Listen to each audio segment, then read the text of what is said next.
C'est parti. Erev Tov, les Koulam, et bienvenue dans notre étude du livre de Shemot. Après une interruption la semaine dernière, eh bien on revient dans le livre de Shemot et on est toujours Perek.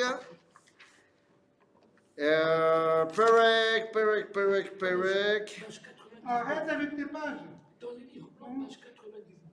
On est en livre blanc et c'est pas page 98. Non, Davka, tu n'as pas raison, parce que même dans le livre blanc, ce n'est pas page 99, puisque nous sommes dans le Perek Kaf Bet, si je ne m'abuse. Moi j'ai mis Yud Bet dans Mishpatim, non? Yud Bet, ça veut dire quoi? Yud Bet quoi? Le pasouk le même ou c'est avec une bet? Le pasouk tête. Moi je... Yud Bet. Aotai, moi je pense qu'on était arrivé, sans vouloir vous offenser. Oui, une bet c'est parachat beau. Oui, je pense qu'on est arrivé. Perek Kaf Bet, Perek Kaf Bet, Pasuk Yutet. Si je ne m'abuse. Kaf Bet, Yutet. D'accord, Kafbet, d'accord. Et Pasuk Yutet, 19. C'est bon? Chapitre 22, verset 19. On peut prendre un ou deux versets avant, éventuellement, pour Pourquoi? se remettre en bouche. T'avais la vidéo? On avait la vidéo pour se remettre en bouche. Alors, on est toujours dans la paracha de Mishpatim et on est toujours dans les dommages qu'on peut causer à son prochain. On avait parlé des dommages qu'on crée à son prochain avec l'accord de son prochain. Et on parlait de cet homme qui avait séduit une jeune femme et qui avait couché avec elle. Il va devoir donc payer sa virginité. Et on avait expliqué qu'on était dans une autre époque et que les concepts étaient un petit peu différents. Et de là, on est arrivé à Mechashefa lotechaye, ou pas, Vekol shochev im behema mot yumat. Alors, Mechashefa lotechaye, ça veut dire quoi? Il faut quoi? Pour pas laisser vivre les sorcières. Faut pas laisser vivre les sorcières. Nous? Et pourquoi il n'a pas marqué les sorciers? Parce qu'en général, c'est plutôt les... Voilà, parce qu'à l'époque, ceux qui sont skim qui chouffent, c'était plus des femmes. Même maintenant. Est-ce que ça veut dire qu'un sorcier il a le droit d'être laissé? Non. Un sorcier aussi, c'est la même chose.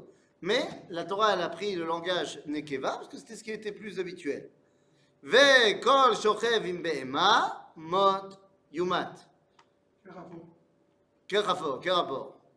Eh bien, la Torah va utiliser ce qu'on appelle le terme, c'est l'une des machlokot sur est-ce qu'on peut utiliser smuchin, c'est-à-dire s'il y a marqué mechashefa lotechaye et shochev im behema mot yumat, ça veut dire que vu que les deux versets sont mis l'un à côté de l'autre, alors il va falloir les tuer les deux de la même façon. C'est-à-dire qu'on apprend l'un de l'autre. Mais ça n'explique pas encore pourquoi est-ce que les deux versets sont mis l'un à côté de l'autre. Eh bien, tout simplement parce que le kishouf se faisait avec des entrailles d'animal, c'est-à-dire qu'on mêle l'animal à, on va dire, la prise de décision de la vie humaine. Et donc, pareil, celui qui va coucher avec une BMA, il a fait rentrer l'animal dans son intimité. La question qu'on doit se poser, c'est pourquoi est-ce que la Torah elle a besoin de dire que shochev im behema mot yumat? Kelou, c'était quelque chose qui était répandu? Bah oui.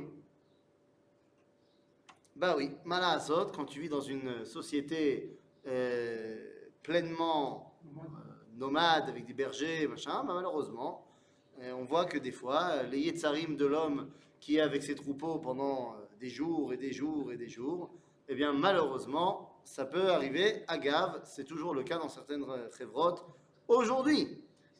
Donc, fais attention à ça. Oui. Il y a une raison pourquoi c'est plus la sorcière que... C'est quoi?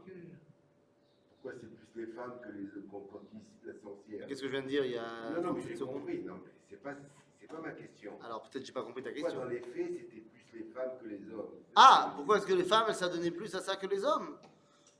Chez la Touva. Facilement à la sorcellerie. Oui, mais c'est ce qui pose la question, il demande pourquoi. C'est une bonne question, je ne sais pas. J'avoue que je ne me suis jamais vraiment essayé, donc je ne sais pas. Je ne sais pas pourquoi c'est plus quelque chose qui a été fait par les femmes que par les hommes. Lo yodea. C'est-à-dire, zoveach la Elohim yechoram bilti l'Hashem levado. Top. Alors là, c'est un peu compliqué. Mazé zoveach la Elohim yechoram.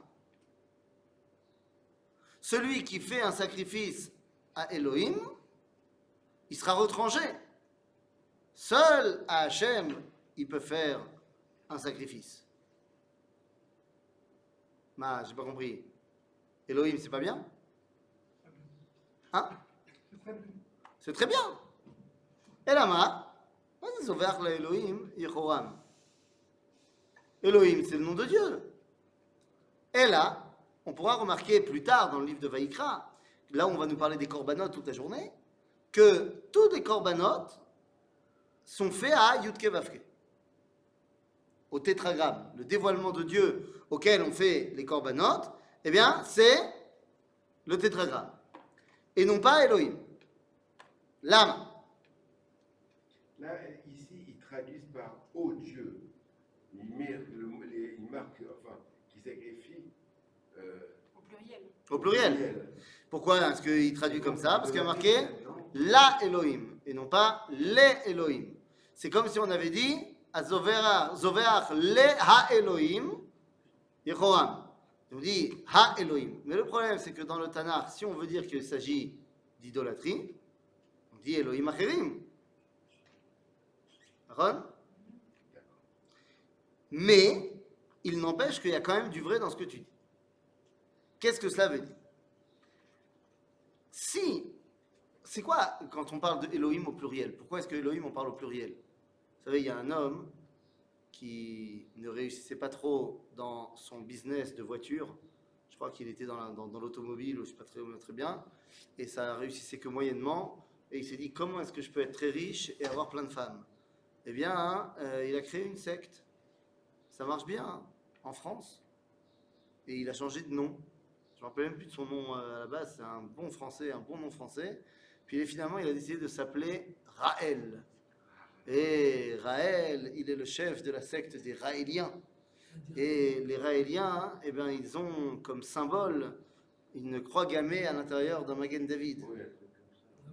Eh oui. Et il te dit qu'en fait... Il y a des pubs. Non. Et bien en fait, il t'explique que ce sont les extraterrestres qui ont créé la Terre et les êtres humains. Et lui, il est le prophète des extraterrestres. Il fait le lien et un jour, ils reviendront. Et voilà, évidemment, maintenant, d'où, qui, que quoi. Il te dit, bah oui, pour lui, c'est qui les extraterrestres? Ce sont Aelo. Là, pour le coup, je ne vais pas prononcer le nom de Dieu en vain. Bah, il te dit, bah oui, regarde, c'est au pluriel en hébreu. Donc c'est qu'il y en a plein. Il faut savoir que le Raélien, c'est pas une religion, c'est une secte. Qu'est-ce que j'ai dit? J'ai dit que c'était une secte. Et le problème, pourquoi Elohim c'est au pluriel? Parce que nous, on croit à un Dieu dans ce monde-ci et on croit au même Dieu dans le monde futur. Alors pourquoi c'est au pluriel? Ça, tu m'as pas expliqué pourquoi c'est au pluriel. Lui, il te dit c'est au pluriel parce qu'il y a plein d'extraterrestres. Bon, baroque que c'est des ch'touillottes. Mais il faut quand même que nous, on explique pourquoi. Quand dans la Torah on parle de Elohim, on le parle au pluriel. Comment les gens tombent dans des ch'touillottes, je n'ai jamais pu comprendre. Bah non, lui, j'imagine qu'il sait que c'est des bêtises, parce que c'est lui qui l'a inventé. Non, mais les gens qui tombent... Après, les gens, ils tombent. Les gens, ils sont en recherche, et des fois, ils sont perdus, et ils sont en recherche de quelque chose qui va leur donner un sens à leur vie, et nanana, et nanana. Et ils jouent avec ça. Malasot. Malheureusement, il y en a qui font ça aussi en Israël, hein, avec des grandes barbes et des grandes perrottes. Hein. Ah quoi, il n'y a pas de secte en Israël? Il y a même des radiens en Israël. Ah ouais? Ah ouais, je ne connaissais pas. Bon, en tout cas, malheureusement, ça existe. Mais nous, on ne va pas s'occuper de ça, parce que sinon, voilà, on n'est pas sorti. Mais nous, on va essayer de comprendre, Bechol Zot, pourquoi Shem Hashem Elohim, c'est au pluriel.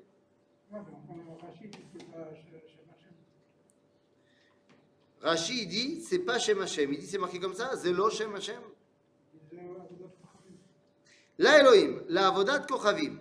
Ilou aya nakud le Elohim, c'est ce que j'ai dit il y a 4 minutes, je pense. Le Elohim, היה צריך לפרש לכתוב אחרים. אבל עכשיו שאמר לאלוהים, אין צריך לפרש אחרים, כי הרי זה להאלוהים. נכון? C'est la différence entre l'Elohim et l'Elohim, ce que j'ai dit il y a 4 minutes. Mais il n'empêche que même quand on te dit Zoveach l'Elohim Yehoram Bilti Lashem Levado, tu comprends bien que on ne peut pas se satisfaire simplement de dire Zé la Avodat Kochavim. Pourquoi? Parce que je n'ai pas besoin que tu me le dises ici alors. Je sais déjà depuis longtemps que Avodah Zara c'est assourd. Et là, bien sûr que c'est la Avodat Kochavim. Mais pourquoi ici, il faut nous l'expliquer de manière aussi centrale? Depuis le début de la paracha, on a parlé de tous les problèmes qu'il pouvait y avoir dans ce monde. Tous les litiges qu'il y a dans ce monde. On a donc essayé de dévoiler à Kadosh Baruch Hu, Ba'olam Hazeh, dans tous les détails du Olam Hazeh. Elohim, nous disent les Darshanim, c'est la gematria de Hateva, la nature. En d'autres termes, quelle est la définition, si je puis dire, entre guillemets, du dévoilement de Dieu par le terme Elohim? C'est les forces de la nature. Il y avait un homme, il y a 300 ans, à Amsterdam, qui a dit, tu prends toutes les forces de la nature, tu les mets ensemble, ça fait Dieu. C'était qui? Baruch Spinoza. Et le problème, il est que lorsqu'il dit ça, est-ce qu'il a tort ou est-ce qu'il a raison? Vous allez me dire, il a tort, sinon on ne l'aurait pas excommunié. Mais en quoi il a tort? Pas dans ce qu'il dit, dans ce qu'il ne dit pas. C'est-à-dire de dire que toutes les forces de ce monde sont l'expression de Dieu, c'est d'Achon. Là où c'est une erreur fondamentale, c'est de limiter Dieu à ça. Pour lui, Dieu égale l'ensemble des forces de la nature. Alors que pour nous, Dieu, il se dévoile dans les forces de la nature, mais également au-delà de la nature. C'est-à-dire que pour utiliser des termes plus faciles à comprendre, Dieu, il n'est pas seulement émanant, il est également transcendant. Et comme ce sont des mots trop faciles, je vais utiliser des mots plus compliqués. Dieu, il n'est pas seulement dedans, il est également dehors. C'est Une petite question, est-ce que tu entends par les forces de Dieu, donc uniquement la pluie, le tonnerre, l'éclair, la foudre, ou aussi les forces de la gravité, les forces électromagnétiques? Toutes les forces de la nature. Toutes les forces de la nature. Tout ce qui existe sur Terre. Tout ce que Dieu il a créé dans ce monde qui est la nature. Sinon, ça serait le limité. Donc ça veut dire que Elohim, c'est l'ensemble des forces de la nature. Mais Yudke Vavke, ça va bien plus loin, puisque c'est au-delà également de la nature. Ça englobe la nature, mais ça va au-delà. En d'autres termes, quand on te dit ici, Zoveach la Elohim Yehoram, Baruch que si tu fais un sacrifice à Apis et Osiris, Atalo Becherem, Atamet. Alors tu vas me dire, non mais il n'y a pas de Edim, pas de Hatra. Mais c'est évident que si c'est simplement faire un sacrifice à Baal, il n'y a pas de débat. Ici, la question, elle est de dire, même si tu fais à Elohim, mais que tu penses que c'est ça Dieu, que ça se limite à cela, à Yehoram, qui bilti Lashem levado.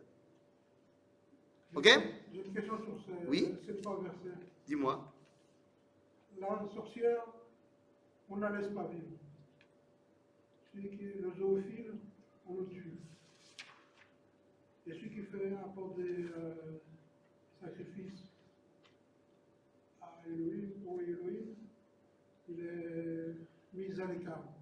En fait, comme tu as dit, il est aussi Chayav Mita. Donc pourquoi ces différentes formulations pour finalement, comme tu as dit, La question porte en soi. C'est la même. La question porte en soi la réponse. Ah oui.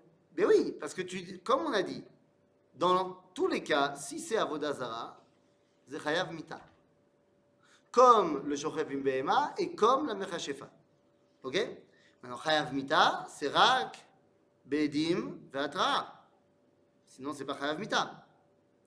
Maintenant, ici, comme on veut te faire comprendre qu'il ne s'agit pas simplement de celui qui va faire de l'idolâtrie à Baal, mais ça va au-delà dans ce qu'on a expliqué, que même celui qui veut s'attacher à Dieu, mais il le limite, alors on te montre qu'il y a une différence. Parce que Stam Avodah Zara, Chayav Mita, et ça c'est marqué plein de fois dans la Torah. Mais là, c'est pas Stam Avodah Zara. Parce que le mec, il pense qu'il fait Avodat Hashem. Aval Betsura Zara. Ok? Donc oui, Alpi Adin, si il y aura eu Beddin, Edim, Sira, Ve'atra, il sera quand même Chayav Mita. Mais le texte de la Torah nous le fait passer autrement pour que tu comprennes que c'est pas Stam de la Avodah Zara. Veger lo toné. Veger lo toné. Velo tilchatsenu. Ki gerim aitem be'eretz Mitzrayim. Ça veut dire ne trompe pas le guerre. Rashi dit be'onad devarim. Tu le trompes. Avalama. Ve'al tilchatsenu. C'est quoi? Je dis Rashi, tu le voles. En d'autres termes, il ne faut pas te comporter mal avec le guerre. Nous, c'est barou. Parce que quoi, s'il n'est pas guerre, tu as le droit de le tromper et de le voler? Il y a deux sortes de guerre, le guerre Toshav et le guerre... Nachon, tu as tout à fait raison. Là, en l'occurrence, on parle du guerre Tzedek. Mais c'est vrai aussi pour le guerre Toshav. Et la question reste posée. Pourquoi est-ce qu'on a besoin de me le dire? Est-ce que j'ai le droit, avec un Yehudi, de faire ça? Non. Alors pourquoi est-ce qu'on a besoin de me dire qu'on n'a pas le droit de le faire avec un guerre? Parce que j'aurais pu penser que le guerre, il est un petit peu étranger à moi, et donc peut-être que c'est moutard. Lo, kigata gam yodea. Toi aussi, tu étais guerre en Eretz Mitzrayim, en Égypte. C'est parce que le Yehudi, il a des amis. Il a des amis pour l'aider, machin. Donc là, tu as raison, on va mettre. C'est pour ça que j'allais le dire juste après, le verset d'après. En fait, on met en place tout un système d'aide à celui qui n'a pas de communauté pour l'aider. Donc il y a le guerre, et comme tu dis, il y a Kol almana veyatom lo ta'anun. C'est pourquoi est-ce qu'on les met ici, la veuve et l'orphelin? Parce que pareil, ce sont des gens qui n'ont pas de structure pour les aider. Ça, donc on a besoin, pas que c'est moutard de tromper les autres, mais là on te fait un verset encore plus clair, parce que malheureusement, c'est facile de les aider. Voilà, c'est facile de les abuser. Jusqu'à présent, depuis toute la semaine dernière, même il y a 2 semaines, il avait dit tu fais pas ça, et puis c'est interdit de faire ça, et puis voilà la peine si jamais ça arrive. Et là, il n'y a pas de peine en fait. Là, il n'y a pas de peine, donc ça veut dire qu'il va falloir qu'on continue notre étude jusqu'à Sefer Vayikra, pour avoir la peine. Ça vaut la peine, tu crois? Ça vaut la peine? Non. Im anne ta'ane oto, ki imtsao ki tzak elai, shamoa eshma tzakato. וחרה אפי והרגתי אתכם בחרב, והיו נשיכם אלמנות ובניכם יתומים. Je pourrais te répondre, ben voilà, tu l'as vu la punition. Sauf que non. Parce que ça, c'est ce que Akadosh Baruch Hu fait. Mais il doit y avoir quand même une punition au Beddin pour la personne en question. Donc ça n'a rien à voir. Akadosh Baruch Hu te dit, je suis extrêmement sensible au traitement qu'on réserve aux guéris. Et pourquoi il n'y a que le. Enfin, au guérim, au almana, et yatom. Oui? Qui s'écrit, justement, qui s'est écrit, il y avait le guerre, l'almana et le yatom. Tout d'un coup, il n'y en a plus qu'un seul qui. C'est qui est marqué? Je sais pas. Iman Otane Oto. Otto. C'est qui? Celui qui est khalash. Je t'ai donné tous les trois qui sont khalashim. Guerre, yatom, almana. Im, ta'ane Otto, l'homme j'en ai misé. Un des trois. C'est-à-dire, je m'en occupe, nous dit Akadosh Baruch Hu. Jusqu'à présent, tout était au pluriel et tout d'un coup, ça. Ça veut dire que c'est n'importe quel, c'est une catégorie. C'est les gens qui sont en situation de faiblesse. Im kesef talve et ami. Im kesef talve et ami. Et ani imach lo tiye lo kenoshe. Lo tesimun alav nesher. Donc là, on parle de quoi? Pas d'intérêt. Le prêt à intérêt. Non, le prêt tout court. Ouais. Pas intérêt. Prêt à intérêt, c'est Ouais. assourd. Et là, quand tu vas prêter, eh bien, lo tielo ken noshe, lemi, le ani imach. Tu as prêté de l'argent à un pauvre, ne lui mets pas la pression. Ne lui mets pas la pression. C'est vrai qu'il doit te rendre, mais toi, tu n'as pas le droit d'aller lui demander qu'il te rende. C'est-à-dire, le midin tzedaka. Ça ne veut pas dire qu'il a le droit de ne pas te rendre, il doit te rendre. Mais toi, tu n'as pas le droit d'aller lui mettre la pression.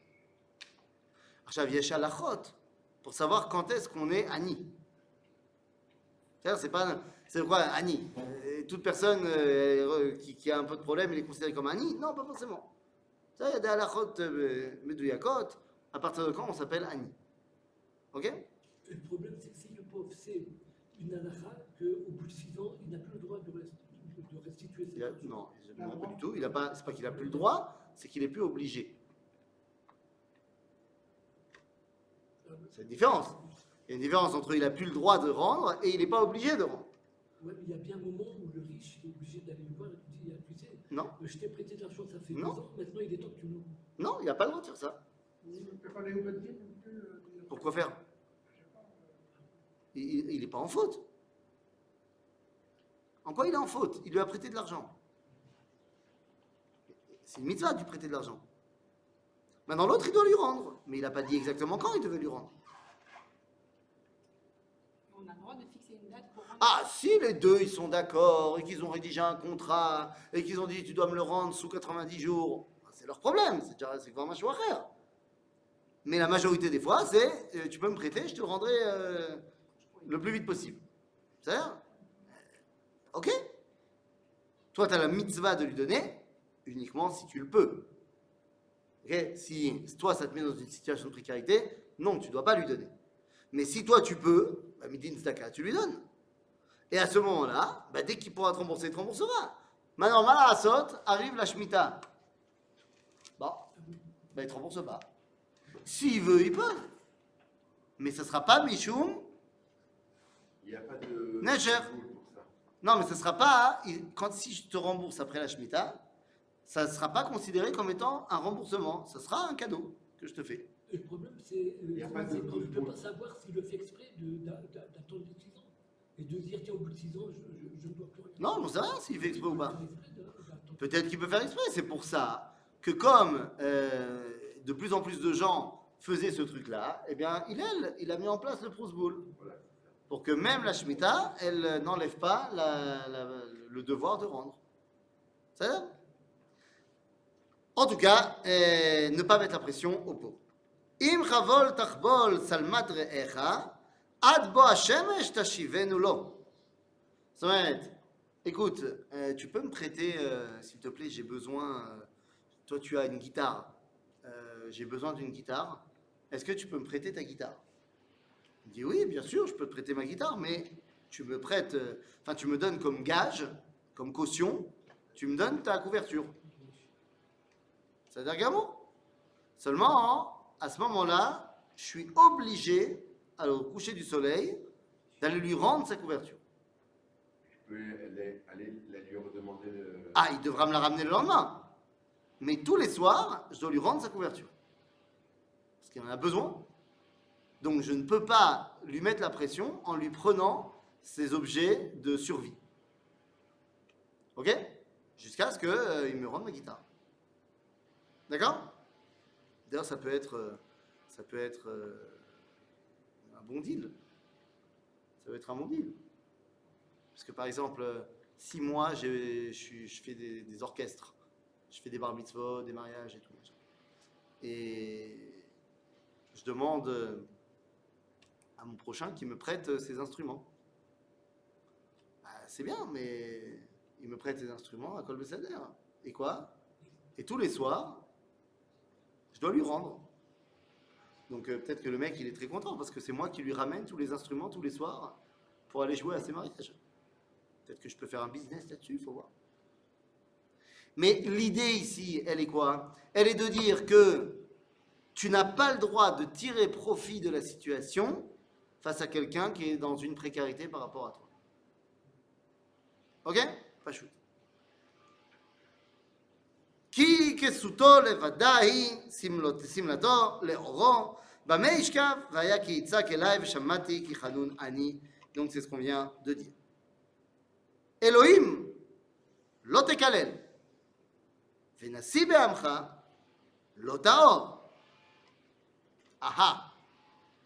On n'a pas le droit de maudire qui? Ah voilà, toi tu connais déjà la halakha. La halakha, elle dit que ça fait référence aux juges, qui sont appelés Elohim. On n'a pas le droit de maudire les juges. Ah ah. Mais c'est pas ce qui a marqué. Enfin, c'est ce qui a marqué. Mais pourquoi c'est marqué comme ça? Alors, parce qu'on veut que tu comprennes que les Dayanim, qui rendent la justice, ils rendent la justice au nom d'Akadosh Baruch Hu. Cependant, il y a 2000 ans, il y a quelqu'un qui a compris le verset autrement. Il y a 2000 ans, on a vu apparaître l'un des premiers antisémites classiques. Il n'était pas classique à l'époque, c'était un des premiers. Il s'appelait Appion. Appion, c'était un prêtre helléniste grec. Et ce monsieur-là, eh bien, il a balancé les premières grandes insultes antisémites qu'on connaît encore aujourd'hui. V'hakol beseder. Maintenant, cet Appion-là, eh bien, quelqu'un a décidé de lui répondre. Ce quelqu'un, c'était l'un des grands défenseurs du judaïsme de cette époque-là. Il s'appelait Yosef ben Matityahu, plus connu sous le nom de Flavius Joseph. Et donc, il va écrire un livre qui s'appelle Contre Appion. Hein, c'est le titre du livre, c'est un petit livre que vous pouvez lire, et dans lequel il répond à tous les arguments de Appion. Premier argument d'Appion, c'est de dire que le peuple juif, c'est un peuple récent. Il a à peine quelques centaines d'années, à l'époque de Appion. Et donc, la première partie du livre, c'est quand Flavius Joseph il va citer tous les passages, pas dans la Torah, mais dans des écrits hors Torah, qui parlent du peuple juif, dans l'Antiquité. Pour montrer, regarde, on parle de nous partout depuis très très longtemps. Et après, il va répondre aux autres arguments et aux autres critiques de Appion. Et parmi les critiques, c'est vous les juifs, vous vous moquez de chaque chose sainte. Vous vous moquez des divinités des autres peuples et cultures. C'est vrai ou pas? Oui. C'est vrai? Oui. Tu te moques des autres divinités des cultures? C'est pas bien. Allez, dis donc. On se moque ou on se moque pas? Ben, le fait de ne pas croire à deux divinités, pour les Goïs, c'est... Non, non, non. Il y a de ne pas croire et il y a se moquer. C'est des choses On différentes. parle de l'acrobate. Ah, tu dis qu'on parle de l'acrobate, tout ça, c'est un peu de la moquerie. Oui? On se moque pas. Moi, je pense qu'on leur fait comprendre qu'ils sont dans l'erreur. Ça, c'est Besséder. C'est pas se moquer. Mais, comme dit mon ami, est-ce que de temps en temps, on n'a pas des petits mots un petit peu sarcastiques et ironiques? Hein? Quand on parle de Jésus ou de Bouddha, On dit que c'est un acrobate. c'est pas super sympa. Mais nous, on n'est pas acrobate. Ça, donc c'est un peu de la moquerie. Appion, donc il dit, les juifs se moquent de toutes les autres religions. Répond Yosef ben Matityahu, comment tu peux dire ça? Are katuv batorah, Elohim lo tekalel. C'est notre verset. Donc il dit katuv batorah, qu'on n'a pas le droit de se moquer des autres divinités. C'est pas la lecture rabbinique et halachique du verset. Mais c'est comme ça qu'on le comprend à l'époque du Beth Amikdash il y a 2000 ans. Peut-être pour l'expliquer aux Goïm. Et après il dit, bon mais d'un autre côté, nous on ne veut pas se moquer. Mais après que vous-même, vous soyez moqués de vos divinités, et il va citer une quinzaine d'histoires de la mythologie grecque qui mettent les dieux de la mythologie dans des situations complètement ridicules. Il dit, à partir du moment où vous vous moquez de vos dieux, bah nous, on a pris le train. On a pris le train en marche. Mais bon, c'est pas nous qui avons commencé, c'est vous. Qui ça? Parce qu'Appion, il ne se prétend pas païen. Si, bien sûr. Il n'était pas chrétien. Non, pas du tout. J'ai dit, c'est un prêtre helléniste. Et de toute façon, sans vouloir t'offusquer, à l'époque de Flavius Joseph, il n'y a pas encore véritablement de propagation du christianisme. C'est-à-dire qu'il est mort il y a à peu près 30 ans, On est encore sur du très renfermé et encore en Israël. Donc de là à les rencontrer à Pion, à Rome, c'est au-delà. Il faudra attendre une bonne centaine d'années avant que le christianisme se soit propagé en Europe occidentale. C'est ça? Donc c'est pas ça. Mais c'est un prêtre Avodah Zarah. Panthéon, Zeus, Athéna, Artémis. Ok? Donc Elohim le Tekalel, en vrai, halachiquement, enfin, en vrai, halachiquement parlant, ça veut dire les juges. Venasi ve'amecha lotao. T'as pas non plus de te moquer du chef du peuple. Qu'il ait une grande kippa, une petite kippa sur la tête, qu'il ait beaucoup de cheveux, qu'il ait pas beaucoup de cheveux, qu'il ait beaucoup d'expérience politique ou pas beaucoup d'expérience politique, On n'a pas le droit de qu'il ait fait des alliances avec des gens que tu croyais que c'était pas bien de faire des alliances avec eux, ou qu'il n'ait pas fait d'alliance, t'as pas le droit de te moquer de lui et de le maudire et chas v'shalom. C'est ça? Ah, mon ami, voilà. Mais t'as pas les mêmes trucs. Perek kafbet, pasuk kafret. Ok? C'est clair? Meleatecha vedim'acha lo te'acher. Bechor banecha titen li. Ah. מה זה מלאתך ודמעך לא תאחר?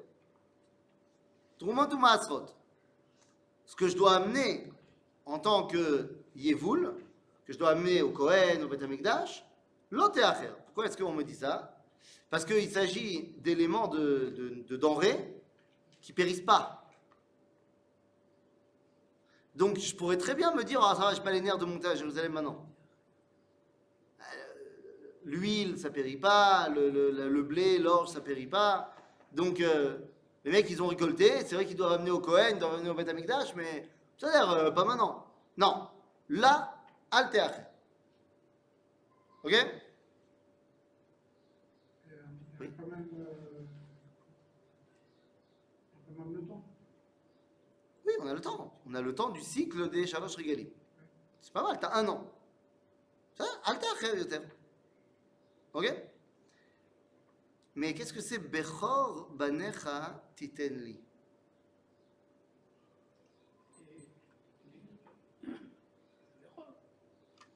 Faut faire quoi avec? Faut faire quoi avec le Bechor? Ton fils, tu me donneras le maaser. Quoi? Un cerf de ton- Le maaser de ton fils? Donc je lui coupe un doigt sur les 10? On le rachète. Ah, tu dis c'est Pidyon Bechorot. Où tu vois que c'est Pidyon? Non, j'entends ce que tu dis. Mais c'est pas ce qui a marqué. Il devait être Lévi. Il devait être Kohanim. Il devait être Kohanim. Et toi, tu vois ça dans le texte. Oui. D'accord. Donc, tu vois qu'il y a aussi des Kohanim du règne animal. Ben parce que j'ai triché et j'ai vu le verset d'après. Où il y a marqué כן תעשה לשורך לצונך 7 ימים יהיה עמו, ביום השמיני תיתנו לי. Ah, et on fait quoi avec cet animal? Le béchor des animaux, on en fait quoi? Le short, c'est le dos. Oui, le bœuf. Le dos, on les donne au coin. Les animaux, on les donne au coin. Et on en fait quoi? Donc en fait, là, on parle des bérors des bêtes. En fait. Les béchor, il y a aussi les animaux aussi, nous. Mais qu'est-ce qu'on fait avec les béchor BMA? On le sacrifie. Shochatim. Et on me dit que donne-moi ton béchor de la même façon que tu vas me donner shorcha vetzonecha. Donc, maintenant que je lis le verset honnêtement, qu'est-ce que là on est en train de me demander? Je sacrifie mon premier-né. De sacrifier mon premier-né. Sacrifier. Sacrifier, monsieur. Oui, monsieur. Quick. On le sanctifie. C'est pas marqué sanctifie. Il y a marqué titen li. C'est un être humain, c'est pas une bête. Mais pourtant, le verset me dit de la même façon que tu feras avec ton bœuf ou ton mouton. C'est pas moi qui ai marqué le verset. Qu'est-ce qu'on fait au départ, avant de leur couper la tête aux moutons et autres? On les met de côté. Mhm. Ok, c'est ça, le Bechor, il faut le mettre de côté. Oui, mais d'accord, On mais la met, on la tue. moi je veux bien, mais tu t'arrêtes avec le on les met de côté, sauf qu'on nous dit qu'il faut faire avec mon fils, comme ce que je fais avec le Shor Vetson.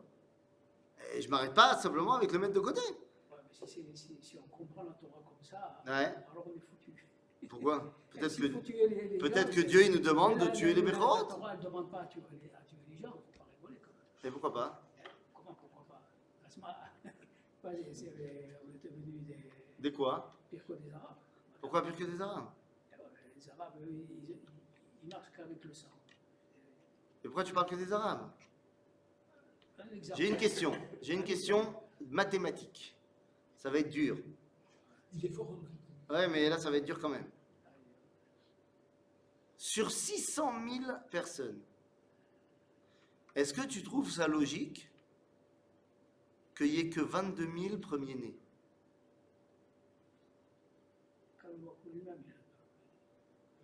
Mathématiquement parlant, si on a 600 000 hommes et qu'on n'a que 22 000 premiers-nés, ça veut dire que dans chaque famille, il y avait au minimum 17 enfants. 16 enfants. 17. J'ai arrondi. C'est caché. Caché de penser que chaque famille, elle avait 17 enfants. Bonne moyenne. On disait Il y avait des morts. qu'à Mitzrayim, ils accouchaient 6 bébés à la fois. 6 enfants, Bekar Echad. Ken Bekar Echad.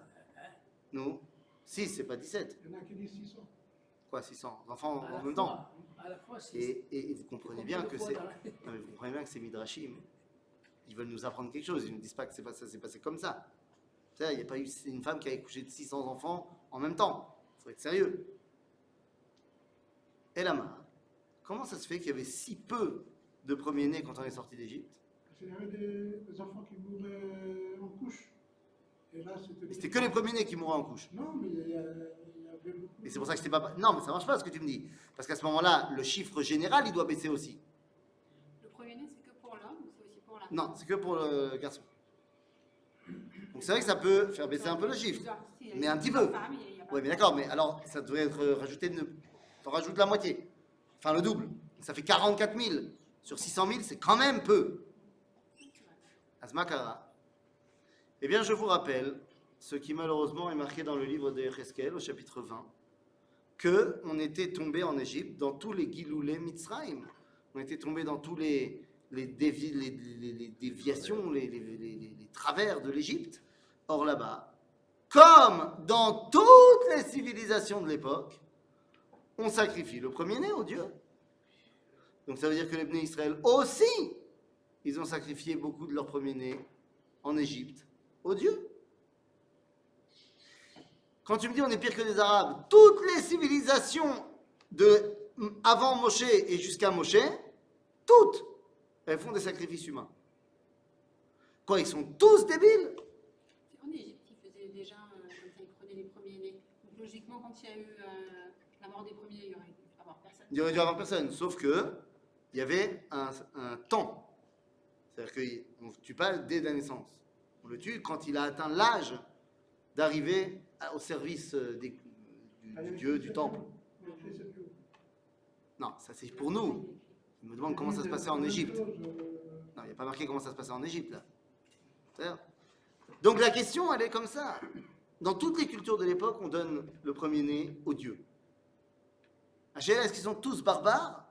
Ou est-ce que se cache quand même quelque chose de profond derrière? Je te rappelle qu'il y a quand même quelqu'un de très grand qui a failli le faire.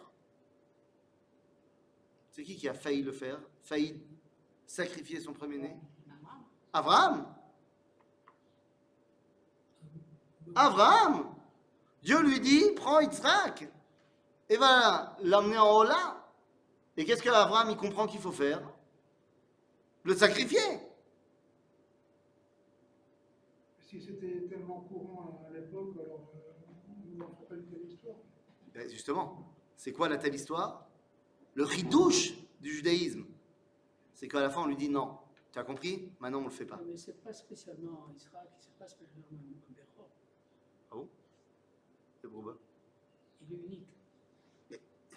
Il est unique, et ça n'empêche que Peter Rechem, le premier qui sort de l'utérus de sa maman, eh bien, c'est le Bechor. Mais qu'il y en ait d'autres après ou pas. Finalement, il n'a pas exécuté. C'est ça le chidouche. Le chidouche du judaïsme, c'est justement que, certes, partout il donne les premiers-nés, moi, je veux pas que tu me sers comme ça. Et le premier-né, effectivement, halakhiquement parlant, tu vas l'ifdot toto, et il va servir au Beth Amikdash. Mais c'est ça le grand chidouche du verset et bichlal du judaïsme. Que quand on te dit titen li, alors que pour les animaux on les tue, l'enfant, le premier-né, on le consacre.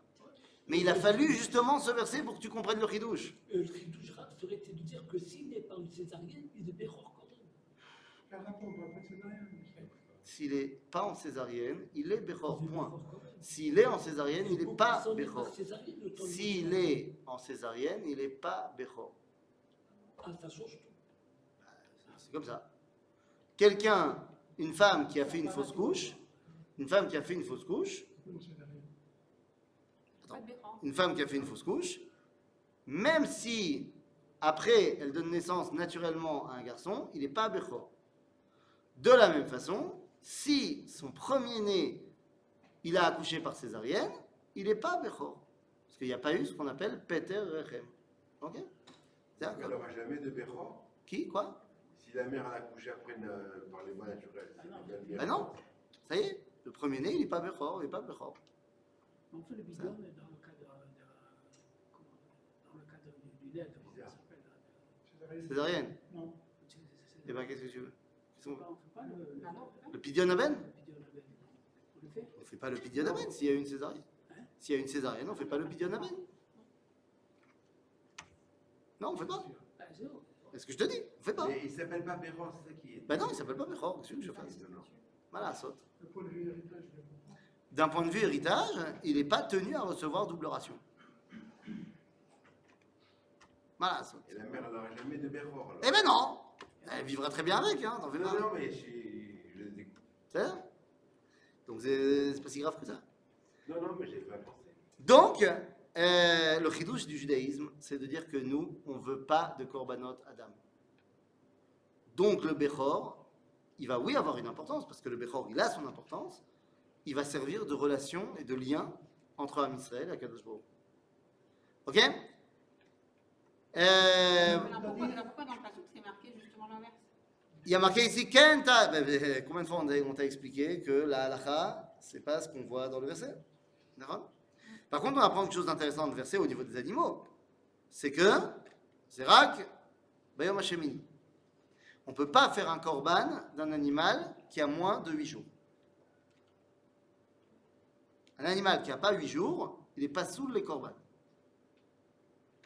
Rajou. La prochaine fois que tu voudras amener un korban, demande l'âge de l'animal. Rajou.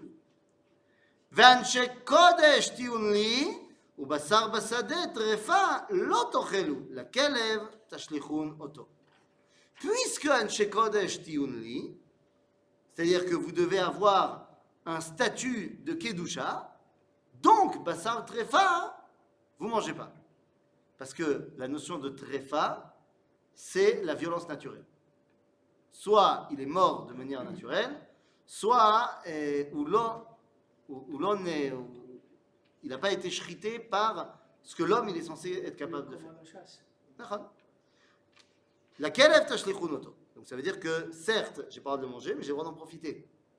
Je peux le donner à mes animaux. Ok? Quand il dit le chien, c'est les animaux en règle générale. Oui, bah, encore une fois, qu'est-ce que l'homme il a autour de lui qui mange de la viande? Il y a des animaux sur deux pattes à qui on donne la viande. Oui, justement. Là, on est dans le Machane Israël. À qui tu veux donner des animaux qui ne sont pas cachers? Donc les seuls à qui on peut donner, c'est les animaux qui mangent de la viande. Qu'est-ce que tu as comme animal domestique qui mange de la viande? C'est du chien. Non, ce n'est pas des lois pour le désert, ça. C'est pas des Non, lois mais- pour toute la génération. D'accord, mais la Torah, elle a été donnée à qui? À Israël. Oui. J'ai pas compris. Alors quand on dit la viande pas cachère, tu donnes Tu donnes, mais parce que qui est-ce que. C'est ça qui- Mais à qui tu peux le donner à côté de toi? Tu me dis maintenant, je vais l'envoyer en Argentine. Ça a l'air. À l'époque, il n'y avait pas ça. Pourquoi tu veux que la Torah elle parle d'un truc qui n'existe pas à son époque? C'est pas les peuples de la Torah, c'est encore aujourd'hui. Mais vous n'arrivez pas à comprendre la différence entre Torah chez Birtav et Torah chez Béalpé. Bien sûr que tu as raison au niveau halachique, que Bassar Trefa, je peux le vendre au Goïm. Évidemment. Mais dans la Torah, Bassar Trefa, je ne vais jamais l'emmener au Goï. Le temps que j'arrive jusqu'au Goï, elle aura périmé complètement. Il y avait un gars comme ça qui allait dans un pays lointain où il n'y avait pas de boucher cachère. Il a demandé à son rabbin comment je sais si je veux de la viande, si c'est cachère ou pas. Il a dit tu donnes au chien, s'il le mange, c'est tarif. Ah. Il est revenu complètement maigre. Ben, c'est ça. Et le chien, il était trop marmirim, là-bas, ils ont dit toute la viande. Malasot. Malasot. Lo tisa shema shav. Al tashet yadecha im rasha liot ed Hamas. Qu'est-ce que c'est Hamas? Là, on rentre dans les dinim de Bet HaMishpat. On rentre dans toutes les lois qui a trait à ce qui se passe quand on rentre dans l'enceinte du Bet HaMishpat. On a ouvert la procédure avec Elohim Lotekalel, c'était les juges. Maintenant, on rentre dans la notion du Bet HaMishpat. Et donc, on te dit Al tieh et Hamas, c'est-à-dire, là, on a le Issour de l'Aïd Sheker. Ok? Avec pas déjà un issue Mais comme je ça. sais pas, c'est la famille. Dans les 10 commandements. Oui. Naron, Vadaï. Il y a plein de choses qu'on est revenu. Et on t'avait pas parlé de la Vodazara. Et pourtant, on te l'a remis ici. Mais je sais pas, c'est la famille, c'est ça. Non, Bet Mishpat, c'est le tribunal. C'est tout bien. Tribunal. Lo tieh achare rabim leraot, velo ta'ane al riv lintot, achare rabim leatot. Eh bien voilà, nous avons dans ce verset les bases de la démocratie. Les bases de la démocratie dans ce verset. Que lorsqu'on veut rendre la justice, ou est-ce que lorsqu'on veut prendre une décision, on le fait à la majorité. Nous dit Rabbeinu Asher Berabi Yechiel, Arosh, Beklale Psika Shel Arosh, Beklal Dalet, Mikan, de ce verset, que lorsque un groupe de personnes se réunissent et décident de nommer un chef sur eux, eh bien, ce chef a din malchut. Ce qui veut dire que de là, on voit que le système politique démocratique est kasher al pi halacha et il a un din malchut. Même Shelet Israël, yesh la din malchut. Et donc, tu n'as pas le droit de désobéir à la malchut. Ce qui veut dire qu'il est interdit par la Torah, Ze Isur Deoraita, de ne pas payer ses impôts.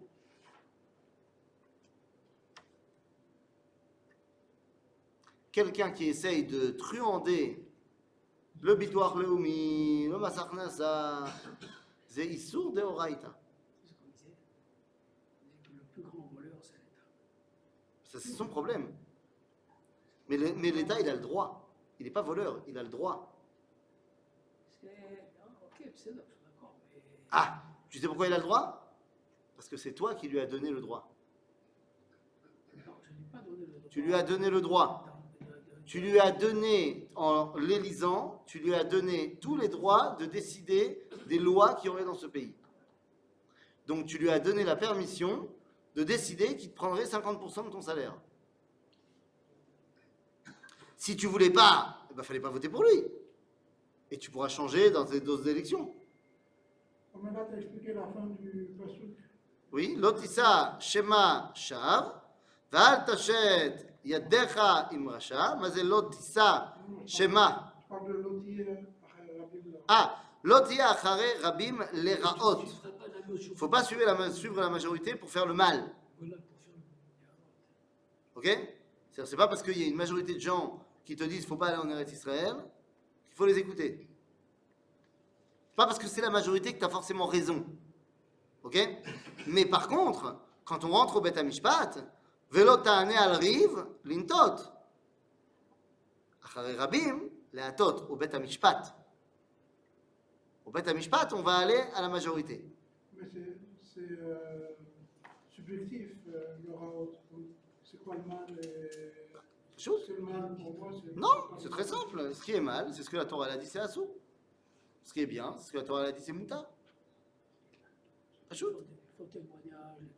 C'est pas shoot. Ce qui est mouta, c'est bien. Ce qui est assou, c'est mal. C'est pas shoot merde. Le moulatot, ils le traduisent par s'incliner. Oui, aller d'un côté ou de l'autre. S'incliner d'un côté ou de l'autre. Vedal, lo te'edar berivo. Là, on est revenu, comme on avait commencé avec Ger, Yatom, Valmana. Celui qui a peu de moyens, lo te'edar berivo. Tu vas pas lui mettre des bâtons dans les roues quand il a besoin de justice. Ah, les frais d'avocat sont trop chers, donc il ne peut pas être représenté comme il faut. Il faut payer, je sais pas, aujourd'hui, il y a un grand problème. Aujourd'hui, quelqu'un qui veut porter plainte contre son prochain, c'est lui qui doit payer les frais d'ouverture de dossier du tribunal. Mais j'ai pas, il m'a volé. Ça, on te dit, hein? Le vedal lote edar berivo. Ki tifga shor oyivra o chamoro toe. Achev tashivenu lo. Tu vas l'aider. Bon, mais ça, je comprends. Par contre, le verset suivant est très bizarre. Ki tireh chamor sonaacha rovet tachat masao vechadalta me'azov lo azov ta'azov imo. Là, tu as vu le shor, le chamor, le mchané. De qui? De ton ennemi. Ne le laisse pas comme ça, aide-le. Mais ma question est double. Si c'est mon ennemi, pourquoi est-ce que je l'aiderais? C'est mon ennemi. Fait bête, comment c'est possible que j'ai quelqu'un que je haïsse? Eh bien, ce sont des questions auxquelles on va essayer de répondre la semaine prochaine.